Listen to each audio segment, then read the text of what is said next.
Hi, my name is Natalie Campbell, and I'm inviting you to vote for me to be your next Mayor of London. I love London, but London has lost its way. It's not living up to its promise of being the greatest city in the world. If you vote for me, I have one promise: that I will take a zero bullshit approach to politics. I'm a businesswoman, a CEO, an entrepreneur that started their first business at the age of 19. These are the things that have made me who I am today, and this is the approach that I want to bring to running London. And when I say a CEO's approach, I don't mean hard business. I don't mean running London and not thinking about people. I mean making sure that London works well, making sure that London moves, making sure that we can afford to live in London and live well.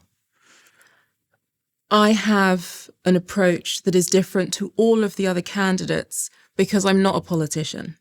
I get that this is a political game that I'm entering, but we don't have to politic. We can be adults, we can be professional, and we can deliver a London that feels significantly better than it does right now. I have 3 ideas that over the course of this podcast, I'll be sharing you. They are the 3 ideas that underpin the whole manifesto.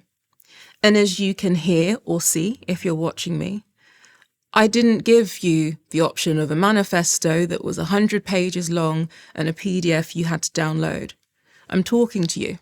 This is me talking to you. So what are the 3 ideas that you'll hear over the series of these podcasts? The first one is good homes and happy neighbourhoods. In the What London Wants survey, you told me that affordable housing was your number 1 priority. And it wasn't just homes to buy, it was homes for Londoners to rent. It's an absolute madness that people are spending up to 70 or 80% of their salaries on their rent. In the middle of a cost of living crisis, you can see why people feel squeezed. People in the middle feel squeezed. People just starting out in their careers in London feel squeezed. Those that have spent their lives working in London, have paid all of their taxes, feel squeezed. And there's so much more that we can do to make sure everyone can live well. We absolutely need to bring back happy neighbourhoods. I had a wonderful childhood in Willesden in northwest London, and I had a high street that was thriving. I had a local library that was open. I had a local police station where I knew the beat bobbies, PC Fox, he used to come to our school. There was a sense of community, there was a sense of pride, and people didn't need government and local authorities to step in because we had a neighbourhood of people that looked out for each other. This is what I mean when I say let's bring London back. Let's bring back that happy, healthy neighbourhood. The second idea that we'll be exploring is safe streets and local police.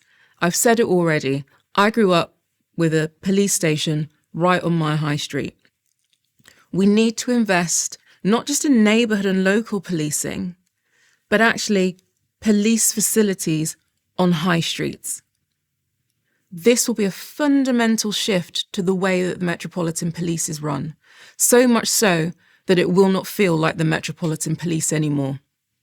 We know that we can only achieve safe streets through a different way of thinking about policing. And unfortunately, it's unlikely that the Met Police can turn things around. The trust between the public and the Met Police is irrevocably broken. They've had a chance and it hasn't worked. And so now we need to look forward to what are the alternative models to delivering policing across London. And I believe it has to be local. I believe it has to be shared, a shared responsibility between communities and the police. And if the police aren't on high streets, if they aren't in communities, then that will never happen. So we will return to local police on your high street that you know.